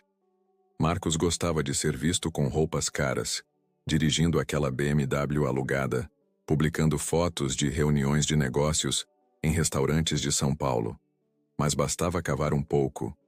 Comecei por algo simples, uma consulta na junta comercial. Toda empresa no Brasil precisa ser registrada lá e deixa um rastro. A Bianchi Construções existia há 3 anos. Marcos detinha 40% das cotas. O resto pertencia a 2 sócios, Gregório Volpe e André Galo. Verifiquei eles também. Volpe tivera uma empresa anterior, que faliu após 2 anos. Galo era mais interessante. 6 empresas diferentes nos últimos 10 anos, todas falidas ou inativas. Era um sinal de alerta. Em seguida, verifiquei as licitações públicas da Bianchi Construções. Tinham alguns pequenos projetos no Rio. A reforma de um prédio na Lapa, a construção de um estacionamento perto da Central do Brasil, tudo parecia legal. Mas quando aprofundei a documentação dos editais, notei algo estranho. Os números não batiam. Nas propostas oficiais, a empresa indicava certos preços. Mas em algumas discussões em fóruns de construção civil, onde os subempreiteiros reclamavam de atrasos nos pagamentos, apareciam números completamente diferentes. Alguém escreveu que o Bianchi prometeu R$400 mil pelo trabalho e pagou 250 mil, e depois de 6 meses. Outro reclamava que a Bianchi Construções emite notas fiscais de materiais que nunca comprou a Apple. Tomei notas. Verifiquei os endereços das empresas subcontratadas. Algumas ainda existiam. Salvei seus contatos. Mas ainda não era o suficiente. Eu precisava de algo mais. Algo que ligasse Catarina a tudo isso. E foi então que o destino me deu um presente. Uma noite, enquanto Catarina havia saído para correr, o que obviamente significava se encontrar com Marcos, decidi verificar o computador de casa. Catarina tinha seu próprio notebook, que nunca deixava desacompanhado. Mas às vezes usava o desktop quando o dela estava sem bateria. Ela pensava que tinha apagado o histórico. Não sabia que tudo o que se faz em um computador fica salvo em arquivos temporários ocultos. Eu os encontrei na pasta do sistema, e lá, entre cookies e cache, estava a correspondência de e-mail. Catarina usava uma conta de e-mail privada, não a que eu conhecia. Nome, C. Rossi. Privado Egmail. Com. Rossi, seu sobrenome de solteira. Abri os arquivos. O coração começou a bater mais forte, mas não de dor. De excitação. Porque aquilo era um tesouro. E-mails entre ela e Marcos. Centenas de mensagens. Amor. Obrigado por ontem. Não vejo a hora de podermos finalmente ficar juntos. O Pedro não suspeita de nada. É burro demais para perceber qualquer coisa. Mas também havia outros. E-mails sobre dinheiro. Marcos, eu te mandei mais 15 mil para a conta. É tudo o que consegui sacar este mês. Catarina, você é um anjo. Isso vai salvar o projeto. Prometo que te devolvo tudo assim que receber o pagamento de São Paulo. Não se preocupe, amor. É o nosso dinheiro. O Pedro nunca verifica a conta mesmo. Os 100 mil que eu havia encontrado antes eram apenas uma parte. Verifiquei melhor. No último ano, Catarina havia transferido para a conta de Marcos quase 250 mil. 250 mil das nossas economias conjuntas. O dinheiro que estávamos guardando para comprar uma casa, para o futuro, para algo que deveria ser a base da nossa vida. Copiei tudo para um pendrive. Cada e-mail, cada transferência, cada prova. No dia seguinte, depois do trabalho, não fui para casa.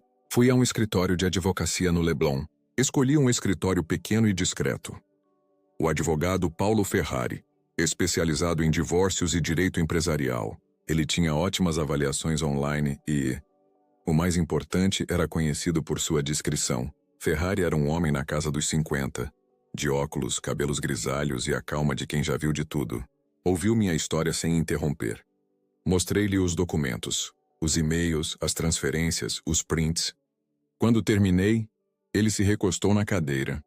Senhor Pedro, disse ele lentamente, o senhor tem bases muito sólidas, tanto para um divórcio litigioso com atribuição de culpa, quanto para a recuperação do dinheiro. Sua esposa não apenas o traiu, mas também desviou o patrimônio comum sem o seu consentimento. Não quero apenas o divórcio, eu disse. Quero que ambos paguem por isso. Ferrari assentiu. Entendo. Quanto ao Sr. Bianchi, sabe algo mais sobre a situação financeira dele? Falei sobre sua empresa, as transações suspeitas, os subempreiteiros que reclamavam.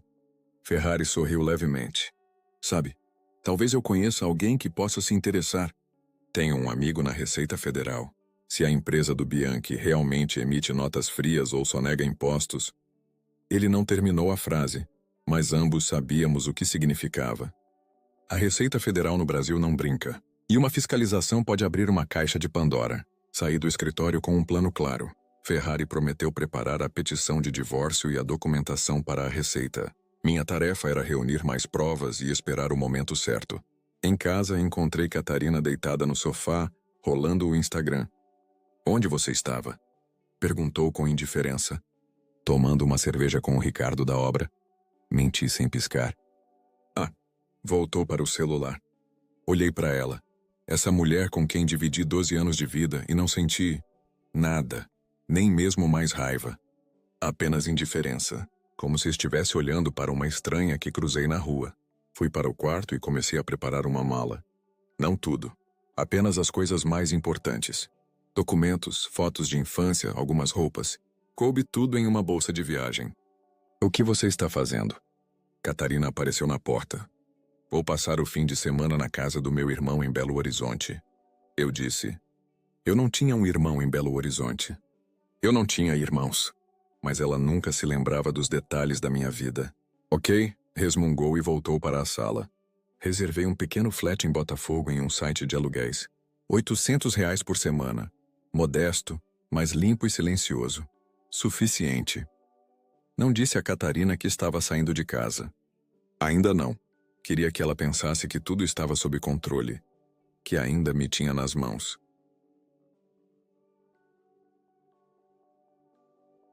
Porque a melhor vingança é aquela que a vítima não vê chegando até ser tarde demais. As 2 semanas seguintes passei construindo as fundações. Conversei com os subempreiteiros que tiveram problemas com a Bianchi Construções. Um deles, o Sr. Jorge, um marceneiro da Tijuca, foi particularmente prestativo. Aquele Bianchi é um golpista, ele me disse quando nos encontramos para um café. Ele me prometeu R$ 100.000 por uns armários em um prédio na Lapa. Fiz o trabalho. Ele me deu 50 mil e sumiu. Ameacei levá-lo à justiça, mas meu advogado disse que poderia levar anos. E se outra pessoa cuidasse disso? Perguntei.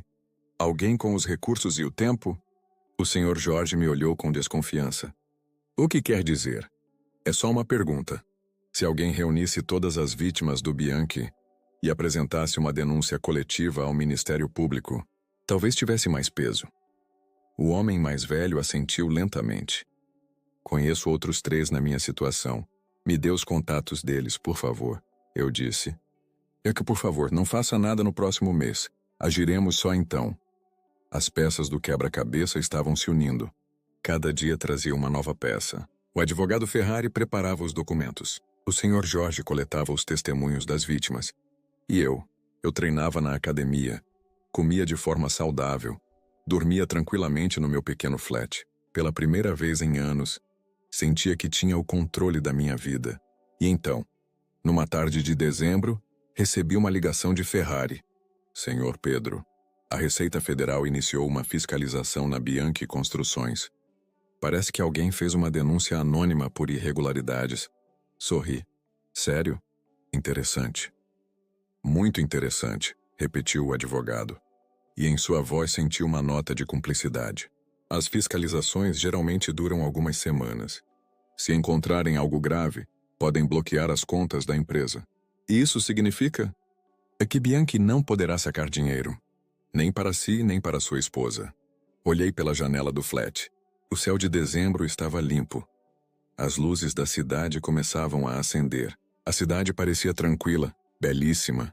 O advogado, eu disse em voz baixa. Acho que chegou a hora. A hora de fazer o quê? Ir protocolar a ação de divórcio. E todo o resto. Ferrari ficou em silêncio por um momento. Entendo. Avisarei quando tudo estiver pronto. Desliguei e sentei na poltrona. Lá fora, o rio se preparava para a noite. As pessoas corriam para casa, para o calor, para suas famílias, e eu estava sentado sozinho, em um pequeno flat que alugava por pouco dinheiro, e me sentia livre como nunca antes. Porque as fundações estavam prontas. Agora era a hora de construir. Se esta história está te envolvendo, me diga nos comentários o que acha do plano de Pedro. Inscreva-se no canal para não perder o que vem a seguir e deixe um like. Seu apoio significa muito para mim. Dezembro chegou com toda a sua força. O rio estava imerso no calor e as ruas brilhavam com luzes de Natal. As pessoas corriam para comprar presentes, planejavam a ceia. A cidade tinha a atmosfera das festas de fim de ano, mas eu tinha outros planos para aquele dezembro. No dia 20 de dezembro, uma quinta-feira de manhã, encontrei-me com o advogado Ferrari em seu escritório. Cheguei pontualmente às 10. Sobre a mesa, me esperava uma pasta grossa de documentos. Está tudo pronto, disse Ferrari, apontando para os papéis. Ação de divórcio litigioso com atribuição de culpa à cônjuge, com a documentação financeira anexa que comprova o desvio do patrimônio comum. Pedido de arresto de bens, para que ela não possa vender nada antes da sentença. E, separadamente, a denúncia ao Ministério Público contra Bianchi, assinada por 5 subempreiteiros lesados. Peguei os documentos na mão. Eram pesados. Não fisicamente, algumas folhas de papel não pesam muito, mas simbolicamente, representavam todo o meu passado, todo aquele amor falso, todos aqueles anos transcritos em artigos e parágrafos. E a fiscalização da Receita? Perguntei. Ferrari sorriu levemente. Prossegue aí. Meu amigo me disse extraoficialmente que encontraram graves irregularidades, notas frias, rendimentos não declarados, provavelmente lavagem de dinheiro. A Bianchi Construções está com todas as contas bloqueadas. Bianchi não pode retirar um centavo. Assenti. A quando tudo será notificado? A ação de divórcio notificamos hoje. Por oficial de justiça. Sua esposa a receberá até o final da noite. A denúncia ao Ministério Público. Amanhã de manhã. Até o fim da semana, Bianchi receberá a primeira intimação. Assinei todos os documentos. Minha mão não tremia. Pelo contrário, minha assinatura era nítida. Calma, segura. Uma última coisa, disse Ferrari. Tem certeza de que não quer tentar uma mediação? Às vezes, o tribunal prefere que os cônjuges tentem encontrar um acordo. Não há nada a ser discutido. Interrompi. Ela me mostrou seu verdadeiro rosto. Agora eu vou mostrar a ela as consequências. Saí do escritório e fui direto para o trabalho. Foi um dia normal. A betoneira, os trabalhos nas fundações de um novo prédio, o suor escorrendo apesar do calor. Ricardo trouxe uma garrafa de café, os rapazes brincavam sobre o Natal. Um dia normal. Mas eu sabia que para Catarina, aquele dia seria tudo menos normal. Voltei para o flat à noite. Verifiquei o celular. 3 chamadas perdidas de Catarina. Depois 4. Depois 7. As mensagens começaram a chegar em enxurrada. Pedro, onde você está? Você precisa me ligar agora. Que papéis são esses? Recebi uns documentos do tribunal. E Pedro? Ignorei todas.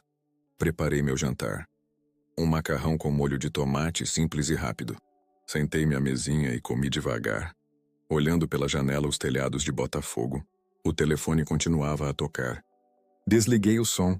Por volta das 9 da noite, alguém começou a bater furiosamente na porta. De forma agressiva, desesperada.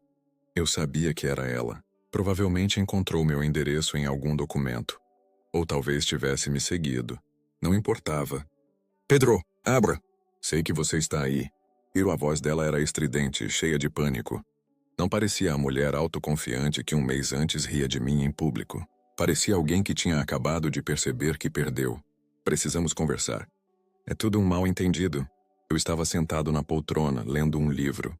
Crime e Castigo, de Dostoiévski. Irônico, não? Pedro, por favor. Não respondi. Após 20 minutos, ela finalmente desistiu. Ouvi-a descer as escadas, seus passos cada vez mais fracos, até desaparecerem completamente. No dia seguinte, sexta-feira, recebi uma ligação de Ferrari. Senhor Pedro, Bianchi foi intimado pelo Ministério Público. A Receita Federal também o notificou do início de um processo criminal tributário. Se for condenado, Estamos falando de uma pena de 1 a 5 anos de reclusão, além de uma multa gigantesca. E a empresa? A falência é questão de semanas. Nenhum banco lhe concederá um empréstimo. Nenhum fornecedor vai querer trabalhar com ele. A Bianchi Construções acabou. Senti uma sensação estranha. Não de triunfo, não de alegria, mas sim um sentimento de encerramento. Como o último capítulo de um livro que eu li por tempo demais. Obrigado, advogado. Foi o senhor quem fez todo o trabalho. Eu apenas coloquei tudo no papel, desliguei e sentei na cama. Pensei em Marcos, naquele canalha arrogante de terno caro que achava que podia pegar a esposa e o dinheiro de outro homem sem consequências. Agora, ele provavelmente estava sentado em sua BMW alugada, que logo teria que devolver, tentando entender como tudo desmoronou tão rápido. E Catarina havia perdido mais. Não apenas um casamento. Perdeu o dinheiro que deu a Marcos, dinheiro que nunca mais veria, porque as contas dele estavam bloqueadas. Perdeu a segurança financeira. Metade do nosso patrimônio era meu por direito, e o tribunal provavelmente me concederia mais por causa da culpa dela. Perdeu a reputação. Agora todos sabiam o que ela tinha feito. E, o mais importante, perdeu o controle, porque durante todos aqueles anos, foi ela quem controlou o nosso relacionamento. Era ela quem decidia quando ser gentil, quando ser indiferente, quando ser cruel. Eu era apenas o bom marido que trabalhava, pagava as contas e não fazia muitas perguntas. Mas agora o controle era meu, e eu não tinha a intenção de cedê-lo. O fim de semana foi tranquilo. Fui à academia, treino de pernas, depois sauna. Jorge, meu instrutor, notou algo no meu rosto. Você parece um cara que tirou um peso das costas, ele disse. Algo assim, respondi. Ele não perguntou mais nada. Na academia, as pessoas respeitam o silêncio dos outros. Na segunda-feira de manhã, ao entrar na obra, vi algo que não esperava. Marcos. Ele estava parado perto do portão, com o mesmo casaco caro, mas parecia menor, como se tivesse encolhido. O rosto pálido, os olhos com olheiras. Eu parei. Pedro, disse ele com a voz baixa, desprovida daquela segurança que sempre ostentava. E precisamos conversar. Não precisamos, respondi com calma. Olha, eu sei que tudo parece terrível, mas... Terrível? Eu sorri. Marcos, mas não se parecem terrível. É terrível. Para você. A Receita, o Ministério Público. Foi você, não foi? Foi você que me denunciou. Eu não precisei fazer nada, disse, olhando-o diretamente nos olhos. Bastou mostrar a verdade.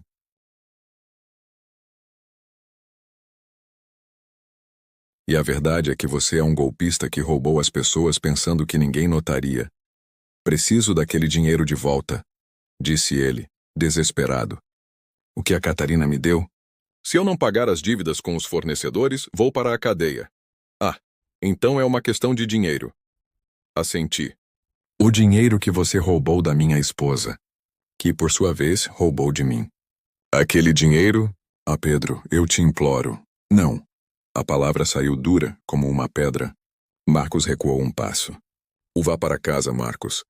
Ou melhor, procure um advogado. Você vai precisar muito mais dele do que do meu dinheiro. Virei-me e entrei no canteiro de obras. Não olhei para trás. Sabia que ele ficou ali, provavelmente me encarando, tentando entender como o homem quieto que ele subestimou se tornou o seu fim. Ricardo se aproximou enquanto eu colocava o capacete. Quem era aquele? Perguntou. Ninguém, respondi. Ninguém importante. E era a verdade. Marcos não era ninguém. Catarina não era ninguém. Eram apenas sombras do meu passado, que eu acabara de deixar para trás. Depois do trabalho, voltei para o flat e encontrei um envelope debaixo da porta. Reconheci a caligrafia. A de Catarina. Trêmula e irregular, como se tivesse escrito chorando. Abri. Pedro, desculpa. Sei que sou estúpido depois de tudo o que aconteceu, mas eu peço desculpas de verdade. Fui idiota, cruel. Não pensei. O Marcos me prometeu uma vida melhor e eu acreditei, mas era tudo mentira. Ele não tem nada. Perdemos tudo. Por favor, retire a ação. Podemos recomeçar. Prometo que vou mudar. Por favor, li a carta 2 vezes. Então, Me aproximei do fogão na pequena cozinha. Acendi uma das bocas e segurei a carta sobre a chama. O papel pegou fogo rapidamente. A labareda devorou suas palavras em segundos. Observei as letras escurecerem e desaparecerem. Observei anos de mentiras se transformarem em cinzas. Não havia como voltar atrás. Não para ela. Não para nós. E para mim? Para mim, havia apenas o caminho a percorrer. E eu estava percorrendo-o, um passo de cada vez, em direção a uma vida que finalmente seria apenas minha. Se você ainda está comigo, este é o momento em que tudo começa a se encaixar. Deixe-me saber nos comentários o que você pensa de toda a situação. Inscreva-se no canal para não perder a conclusão e clique no joinha. Janeiro no Rio foi brutal. O calor era implacável. As ruas pareciam ferver. O ar pesado e úmido. As pessoas andavam curvadas, buscando qualquer sombra, apressando-se em direção ao ar-condicionado de suas casas. Mas eu não tinha pressa. Eu tinha tempo. E tinha uma paciência que nunca fora uma das minhas características. O processo de divórcio seguia seu curso. O advogado Ferrari me atualizava semanalmente sobre os progressos. No início, Catarina tentou negar tudo. Alegou que eu havia destruído o casamento, que eu era frio e indiferente, que ela buscou afeto em outro lugar. Mas quando apresentamos ao juiz os documentos, e-mails, transferências, as fotos que ela mesma enviava a Marcos, sua defesa desmoronou como um castelo de cartas. O advogado dela propõe um acordo, disse Ferrari durante uma reunião. Eles propõem uma divisão de bens de 50%, sem mais exigências. Não, respondi com calma. Senhor Pedro, é uma oferta razoável. Evitaríamos um processo longo. Não é uma questão de conveniência, o interrompi. É uma questão de justiça. Ela pegou R$250 mil do nosso dinheiro e deu ao amante dela. Quero que o tribunal leve isso em conta. Quero que todos saibam o que ela fez. Ferrari assentiu. Ele entendia. Não era uma simples guerra de divórcio. Era a restauração do equilíbrio de um mundo que Catarina tentou virar de cabeça para baixo. Enquanto isso, a situação de Marcos piorava. A Bianchi Construções declarou falência na primeira semana de janeiro. A empresa que apenas 3 meses antes parecia próspera, havia deixado de existir. O Ministério Público indiciou Marcos por estelionato e lavagem de dinheiro. A Receita Federal calculou os impostos sonegados. Entre juros e multas, o valor ultrapassava R$1 milhão. R$1 milhão que Marcos não tinha. Seus sócios, Volpe e Galo, rapidamente se distanciaram, tentando salvar a própria pele. Ninguém queria ser associado a um navio afundando. A BMW que ele dirigia foi retomada pela empresa de leasing. O apartamento na Barra, alugado. Teve que sair. Fiquei sabendo de tudo isso pelo Sr. Jorge, o marceneiro, que agora era uma das testemunhas-chave no processo contra Marcos. Nos encontramos para um café em fevereiro, quando as chuvas de verão começaram a diminuir. Aquele Bianchi tentou me contatar, disse o Sr. Jorge, mexendo o açúcar em seu cafezinho. Me ligou, mandou mensagens, implorando para eu retirar o depoimento. E o que o senhor respondeu? Nada. Bloqueei o número. O homem mais velho me olhou seriamente. Sabe, Sr. Pedro, eu construí minha marcenaria em 20 anos. Honestamente, com muito suor. E um canalha como o Bianchi achou que podia me enganar e sair impune. Certas coisas eu não esqueço. Assenti. Eu entendo. Além disso, o Sr. Jorge sorriu levemente. O senhor me mostrou que é possível lutar. Que não devemos ficar calados e aceitar. Que às vezes a justiça exige paciência. Voltando para casa, minha nova casa. Porque o flat em Botafogo se tornou mais lar do que o apartamento que eu dividia com Catarina. Pensei nas palavras do Sr. Jorge. Eu lhe mostrei que se pode lutar. Mas a verdade é que eu tive que aprender isso sozinho. Por anos, Nara, fui passivo, educado, complacente. Pensei que o amor era isso. Submeter-se, me ignorar os sinais, fingir que tudo estava bem. Mas não era amor. Era covardia. A verdadeira força só veio quando parei de ter medo de perder. Quando entendi que não se pode perder algo que, de fato, não existe mais. Em março, recebi uma mensagem de uma das pessoas presentes no meu aniversário. Madalena, a mesma amiga de Catarina, onde minha esposa supostamente dormiu naquela primeira noite. Pedro, Sei que provavelmente você não quer falar comigo, mas preciso te dizer, sinto muito. Estávamos todos em choque. Alguns riram porque não sabiam como reagir. Inclusive eu, mas o que ela fez com você foi terrível. E foi terrível que nós ficamos ali sem fazer nada. Desculpa, li a mensagem várias vezes. Poderia tê-la ignorado, como ignorei dezenas de outras, mas havia algo sincero em suas palavras. Decidi responder. Madalena, não é você quem tem que se desculpar. Você não fez nada de errado. Quem fez foi a Catarina. E eu saí dessa... É tudo o que importa. Ela respondeu imediatamente. Você é uma pessoa melhor que a maioria das pessoas que conheço. Eu não era melhor. Era apenas um homem que finalmente aprendeu a impor limites. No final de março, o tribunal emitiu uma ordem de bloqueio de bens. A conta conjunta foi bloqueada. O apartamento não podia ser vendido sem o consentimento de ambos. Catarina ficou praticamente sem meios de subsistência. Todas as suas economias ela havia dado a Marcos, que agora era um falido respondendo a um processo criminal. O advogado dela ainda tentou lutar, mas sabia que havia perdido. Na audiência seguinte, em meados de abril, eu a vi pela primeira vez em meses. Ela estava sentada do outro lado da sala, vestida de forma modesta. Uma simples blusa preta, jeans, sem maquiagem. Parecia mais velha. Não fisicamente, mas porque algo nela havia se apagado. Aquela segurança, aquela arrogância que um dia a definia, havia desaparecido. Quando nossos olhares se cruzaram, vi algo em seus olhos.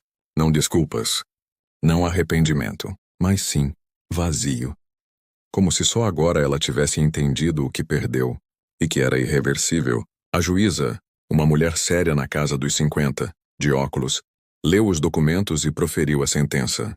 Vistas as circunstâncias do caso, em particular o desvio do patrimônio comum sem o consentimento do outro cônjuge, o tribunal decreta o divórcio com atribuição de culpa exclusiva à ré, Catarina Rossi. A partilha do patrimônio será estabelecida em processo separado.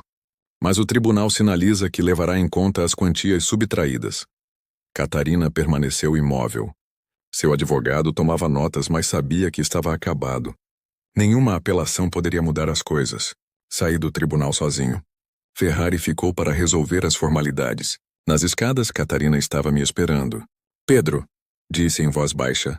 Parei, mas não a olhei. Você arruinou minha vida. Agora eu a olhei. Não, Catarina. Você arruinou sua vida.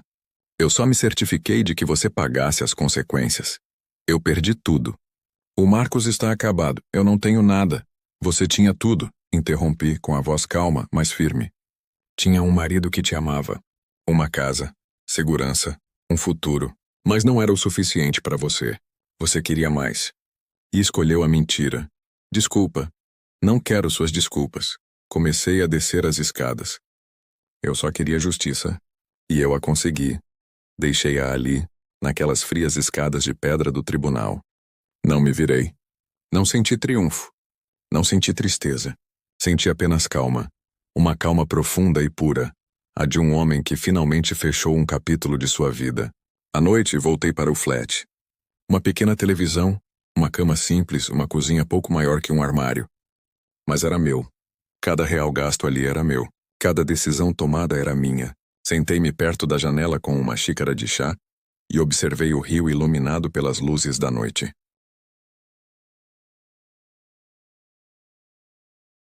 A cidade vivia sua vida.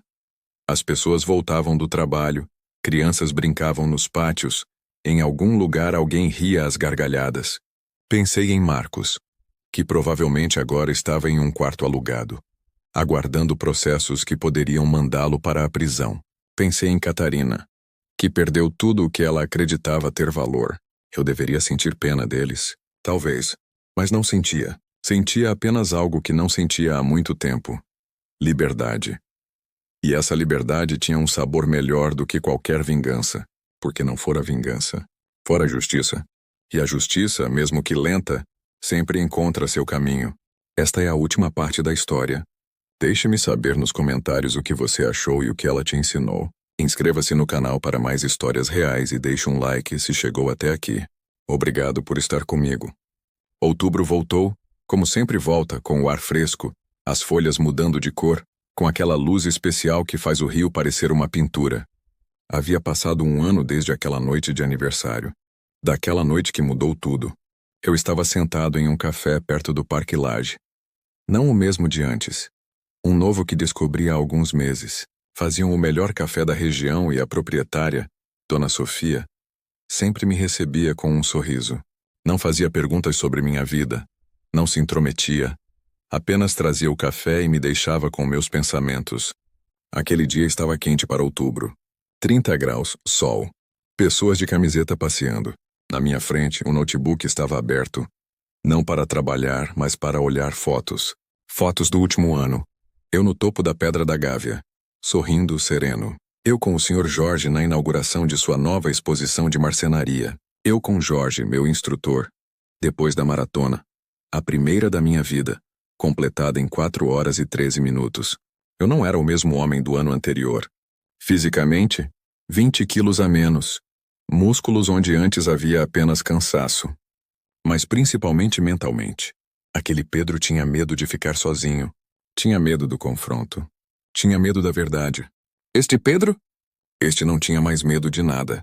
O divórcio foi concluído em junho. O tribunal me concedeu 70% do patrimônio comum.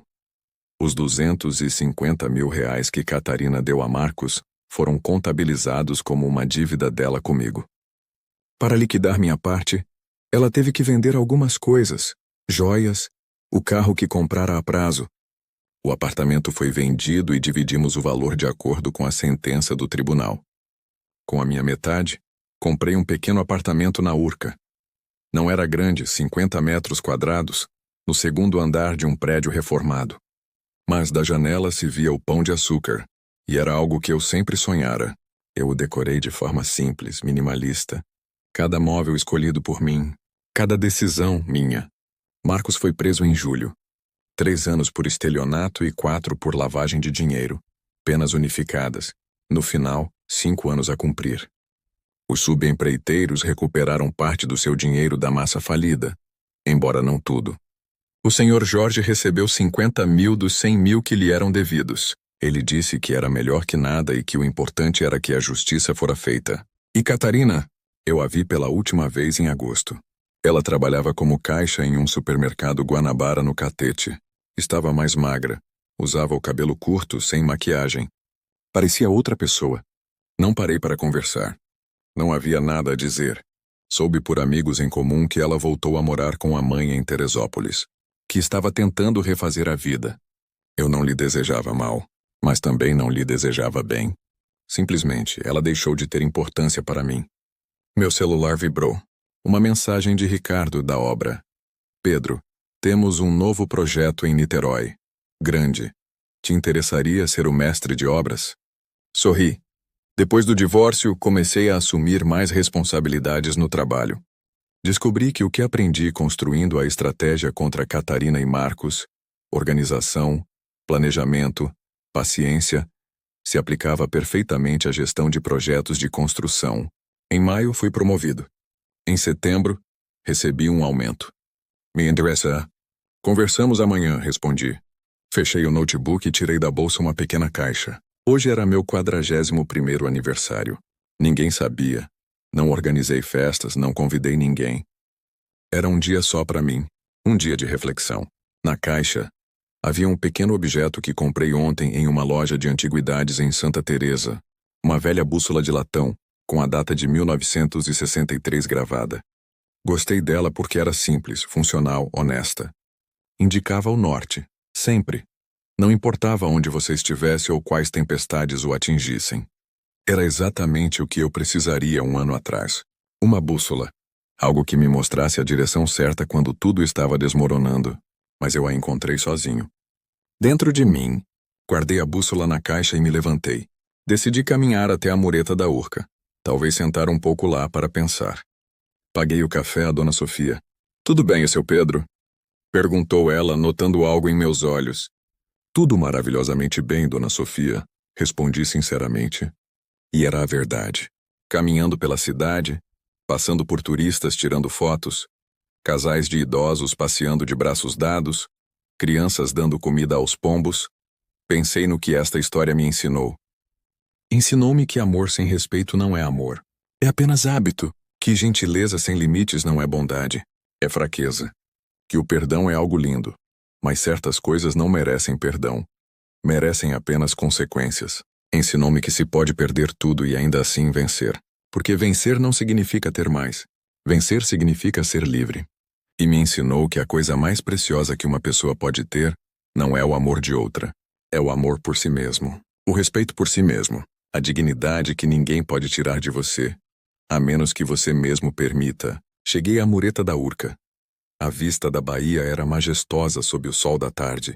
Sentei-me em um banco com vista para o Pão de Açúcar. O mar estava calmo, como esteve por séculos, indiferente aos dramas humanos. Tirei a bússola. A agulha girou lentamente até parar no norte, estável, segura, inabalável. Pensei naquele Pedro de um ano atrás. No homem sentado em um apartamento vazio após o desastre de seu aniversário, sentindo seu mundo desmoronar. Se eu pudesse voltar no tempo, o que eu diria a ele? Eu diria, vai doer. Vai ser difícil. Você vai pensar que não consegue se levantar. Mas você vai se levantar. E será mais forte do que jamais pensou que poderia ser. Porque essa dor, essa traição, essa humilhação não são o fim. São o começo. O telefone vibrou de novo. Desta vez um número desconhecido. Por um momento, pensei em ignorar, mas algo me disse para atender. Alô, Sr. Pedro? É Ana Ferrari. Fomos apresentados pelo Sr. Jorge. Lembrei-me. Ana, uma jovem arquiteta que conheci na exposição de marcenaria. Conversamos um pouco sobre projetos, construção, sobre o Rio. Ela era inteligente, ria com facilidade, tinha nos olhos aquele brilho de curiosidade pelo mundo. E sim, lembro. Como posso ajudá-la? O Sr. Jorge me disse que você tem experiência na organização de projetos de construção. Tenho um projeto particular. A reforma de uma casa antiga no Joá. E estou procurando alguém para me ajudar na coordenação. Lá interessaria? Sorri. 1 ano atrás, eu teria dito que era uma responsabilidade muito grande, que não conseguiria, que não tinha certeza. Mas agora, me interessa. Talvez possamos tomar um café para conversar sobre os detalhes? Perfeito. Talvez amanhã? Conheço um lugar delicioso perto do Parque Lage. Combinamos. Desliguei e guardei o telefone.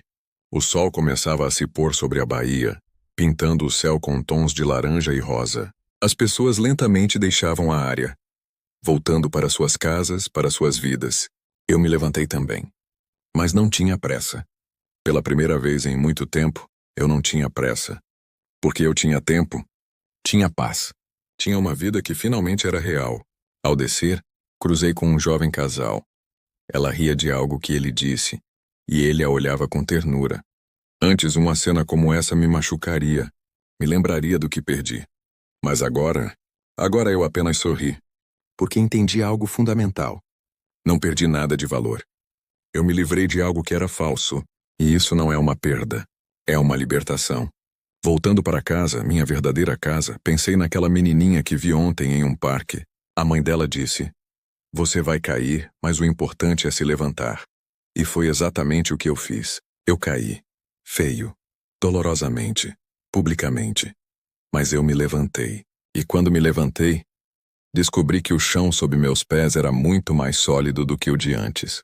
Esta história não tem um final feliz no sentido tradicional. Não há um novo casamento, nenhuma cena de perdão, nenhum grande gesto de amor. Mas tem algo melhor. Tem a verdade. Tem a dignidade. Tem um homem que se reencontrou. E isso, meus amigos, vale mais do que qualquer vingança. Porque a vingança é fria, mas a liberdade é quente como o sol de outubro no rosto. E eu, finalmente, sou livre.